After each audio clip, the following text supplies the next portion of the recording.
बिस्मिल्लाहिर्रहमानिर्रहीम अस्सलामुअलैकुम। मैं हूं करामत मुगल। इस वीडियो में हम बात करने जा रहे हैं उस इंसाफ के तजर्बे की जिसकी मुद्दत 31 साल है, जिसने 15,000 मुकदमात का फैसला किया है। 144 घंटे बाद उसकी तकदीर का फैसला होने जा रहा है।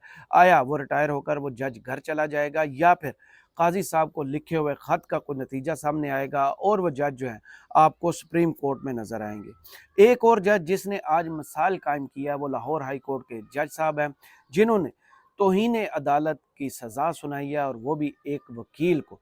वो सज़ा कितनी है और मुकदमा क्या था, उस हवाले से बात करेंगे। इसके अलावा बुशरा बीबी ने दरख्वास्त दी थी कि मेरे खामद से मेरी मुलाकात करवाई जाए। उस पर आर्डर भी हुआ था कि इनकी मुलाकात ईद पर करवाई जाए, लेकिन उन आर्डर्स को किसने हवा में उड़ा दिया और उसके बाद क्या हुआ अदालत में, उस केस की समाअत के हवाले से आपको अपडेट करेंगे। सबसे पहले हमारे दोस्त हैं समी इब्राहिम साहब। समी इब्राहिम साहब का नाम इस हुकूमत ने ECL में डाल दिया था। ECL में नाम डालने के बाद समी इब्राहिम साहब ने इस्लामाबाद हाई कोर्ट का दरवाज़ा खटखटाया और उसके बाद इस्लामाबाद हाई कोर्ट ने exit control list, staff list और नो फ्लाई लिस्ट से नाम निकालने की सहाफ़ी समी इब्राहिम साहब की दरख्वास्त पर सेक्रेटरी दाखिला, डायरेक्टर जनरल इमिग्रेशन और इंस्पेक्टर जनरल से 24 अप्रैल तक जवाब तलब कर दिया है। समी इब्राहिम साहब को मैं ज़ाती तौर पे जानता हूँ। मेरे कोलीग रहे हैं, एयर न्यूज़ में भी रहे हैं, दुनिया न्यूज़ में भी रहे हैं, और अरेबियन न्यूज़ में भी हमारे वो कोलीग बनने जा रहे थे, लेकिन कुछ नागुज़ीर वजूहात की बिना पर अभी तक वो अपना शो वो स्टार्ट नहीं कर सके। अभी कुछ दिन पहले ही उनकी तबीयत नासाज हुई है और उनको बैरून मुल्क अपनी ट्रीटमेंट के लिए जाना है। वो पहले हार्ट पेशेंट भी हैं और शुगर के मरीज़ भी हैं। उनकी ट्रीटमेंट जो है वो अमेरिका से भी करा रहे थे, क्योंकि उनकी फैमिली जो है वो अमेरिका में रहती है। तो उनकी ट्रीटमेंट जो है वो ड्यू है और हुकूमत ने उनका नाम जो है वो नो फ्लाई लिस्ट में, नो फ्लाई उसमें डाल दिया हुआ है, ECL में। अब क्या हुआ है, जस्टिस मोहसन अख्तर कियानी साहब ने केस की समाअत की। समी इब्राहिम अपने वकील के हमरा अदालत में पेश हुए। वकील दरख्वास्त गुजार ने अदालत को बताया कि पहले नाम PNLI में था। अदालत ने हुक्म दिया, सेक्रेटरी दाखिला पेश ना हुए। सिंगल बेंच ने वारंट जारी किया और DG इमिग्रेशन पेश हो गए। वकील ने मौक़िफ़ अपनाया कि DG इमिग्रेशन ने बताया कि नाम PNLI से निकाल दिया गया है। अब ECL में दोबारा नाम डाला गया है। जस्टिस सरदार एजाज इसाक खान की अदालत ने केस निपटा दिया। वकील दरख्वास्त का कहना था कि बाद में पता चला कि केस किसी और FIR में नाम ECL में डाल दिया गया है। अदालत ने इस्तफसार किया कि अब जो मुकदमा है क्या आप इसमें ज़मानत पर हैं। वकील दरख्वास्त गुजार ने बताया कि जो केस बताया गया है इसमें मेरे मौक्कल ज़मानत पर हैं। जस्टिस मोहसन अख्तर कियानी ने रिमार्क्स दिए कि वो आपसे ज़्यादा मोहब्बत करते होंगे, चाह रहे होंगे कि आप बाहर ना जाएं, जिस पर वकील समी इब्राहिम ने मुस्कुरा कर जवाब किया कि ऐसा ही लग रहा है कि उनको ज़्यादा मोहब्बत है समी इब्राहिम को, कि वो मुल्क से उनको बाहर जाने की इजाज़त नहीं दे रहे। वो चाहते हैं कि वो इस मुल्क में ही रहें। अदालत ने फ्रिकैन को नोटिस जारी करते हुए समाअत 24 अप्रैल तक मुलतवी कर दी। इस्लामाबाद हाई कोर्ट ने सेक्रेटरी दाखिला, DG इमिग्रेशन और IG को नोटिस जारी करके 24 अप्रैल तक उन्हें उनसे जवाब तलब कर रही है।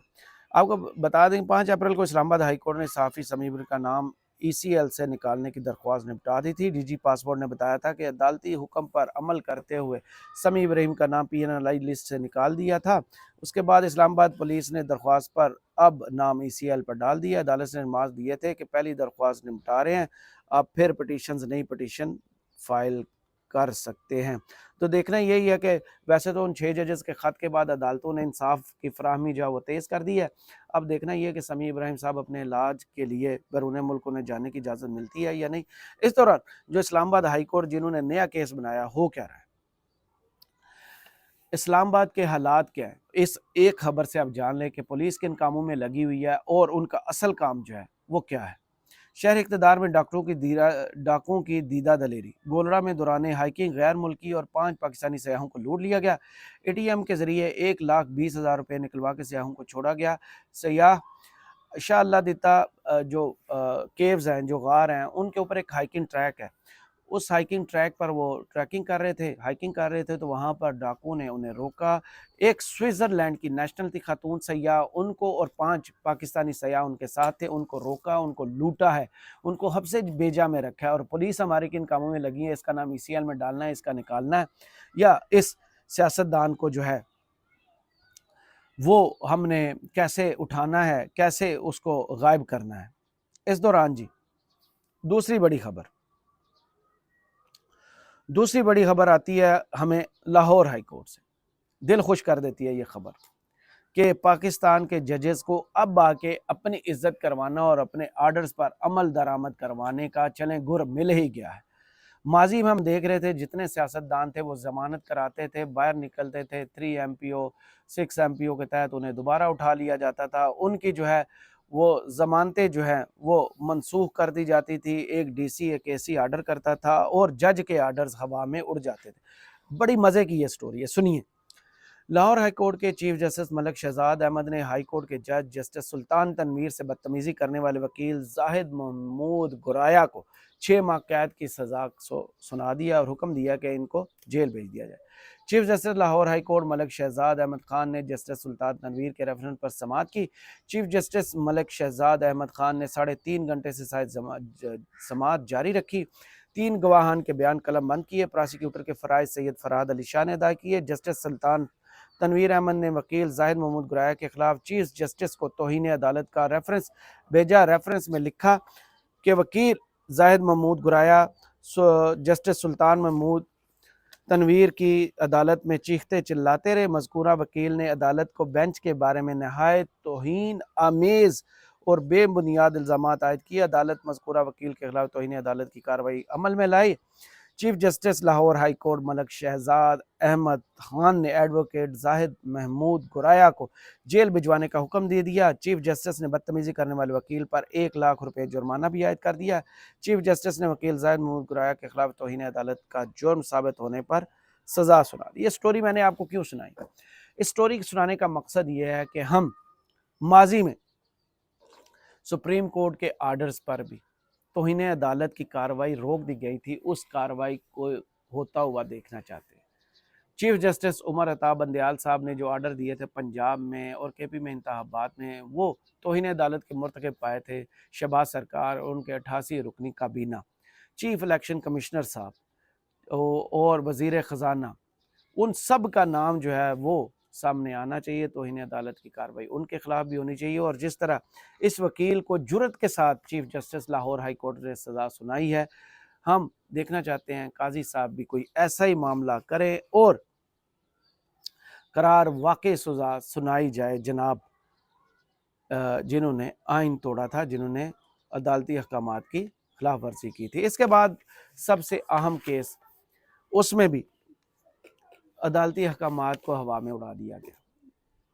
केस था इस्लामाबाद हाई कोर्ट ने बुशरा बीबी की इमरान खान से मुलाकात पर हुकाम से रिपोर्ट तलब कर ली। बुशरा बीबी की उनके शोहर इमरान खान से मुलाकात न कराने के बाद अदालती फैसले पर अमल दरामद की दरख्वास्त दायर की गई। इस्लामाबाद हाई कोर्ट के जस्टिस मियां गुल हसन औरंगजेब ने बुशरा बीबी की जेल में इमरान खान से मुलाकात कराने के फैसले पर अमल दरामद से मुतल्लिक केस की समाअत की। फैसला हो चुका था, अदालत ने कह दिया था कि इनकी मुलाकात करवा दी जाए, लेकिन ताकतवर तरीन पुलिस जिनकी नाक के नीचे सयाहों को लूटा जा रहा है, सयाहों को हफ्ते भेजा में रखा जा रहा है, वो भी कैपिटल में जो विफाक है उसके अंदर ये हाल है, वो पुलिस जो है वो अमल दरामद नहीं करवा सकी। केस की समाअत की जिस सिलसिले में एडवोकेट जनरल ऑफिस से स्टेट कौंसल अब्दुर्रहमान अदालत में पेश हुए। जस्टिस गुल हसन औरंगजेब ने इस्तफसार किया, अदालती हुक्म पर अमल दरामद क्यों नहीं हुआ।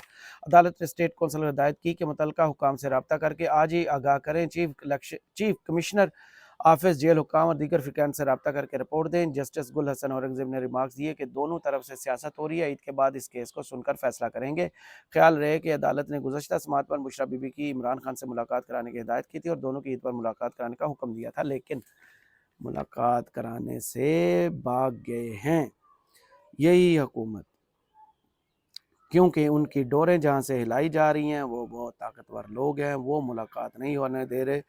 इसके बाद आज की टॉप ऑफ दी स्टोरी, 144 घंटे का टाइम है काजी साहब के पास के 21 साल के इस तजर्बे को, जिसने 15,000 मुकदमात ने बिटाए थे, उसके तजर्बे से हमने फ़ायदा उठाना है। जिसने इल्ज़ाम लगाया था करबा परवरी का और मरासम करीबी होने का, उस जज की किस्मत का फैसला वो करते हैं कि नहीं, लगता तो बहुत मुश्किल है। मैं बात कर रहा हूँ chief justice Peshawar high court जनाब इब्राहिम खान साहब की।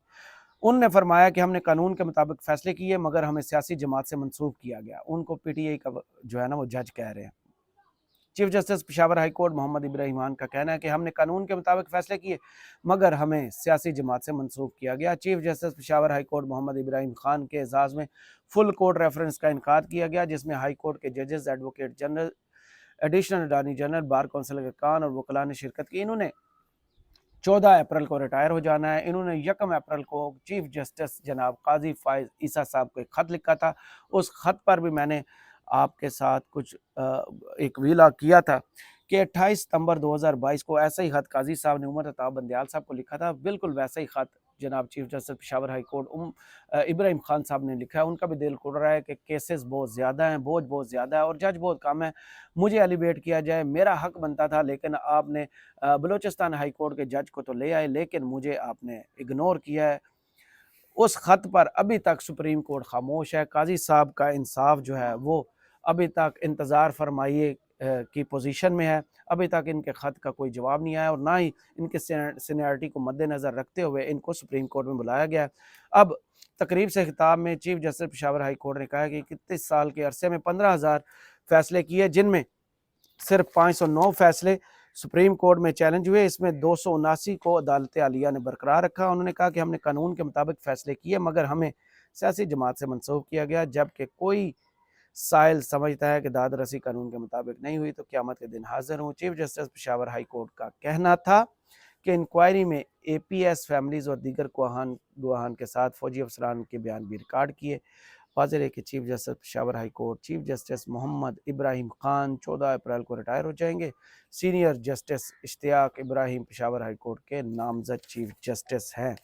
ये वही जज हैं जिन्होंने बल्ला वापस किया था, जिन्होंने इंटर पार्टी इलेक्शंस पर PTI के हक में फैसला दिया था, जिन्होंने PTI की जरताज गुल, मियाँ असलम इकबाल, हम्माद अजहर और कई सारे PTI के जो रुपोश सियासतदान थे, लीडरान थे, उनकी ज़मानत मंजूर करवाई थी। काजी साहब को इसी बात का गुस्सा था जो उन्होंने बल्ले के निशान वाले फैसले में कहा भी था, PTI का लताड़ा भी था कि आप कौन होते हैं जो पेशावर हाई कोर्ट जाएं या लाहौर हाई कोर्ट से फैसला करें। तो ये वही जज हैं, शायद इन पर वही गुस्सा है कि इन्होंने इंसाफ क्यों किया जब इस मुल्क में कानून और इंसाफ जो है वो बांदी बना हुआ था, जब पूछ के फैसले किए जा रहे थे, जिसकी गवाही 6 जजेस ने दे दी कि हम पर खुफिया एजेंसियों का और इंतज़ामिया का प्रेशर था कि ये फैसले करें।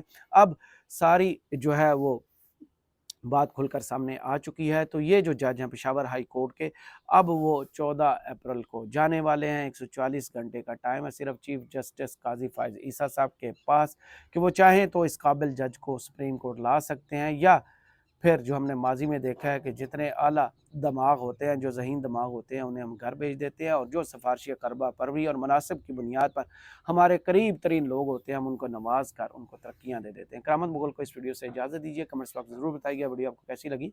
अल्लाह हाफिज़।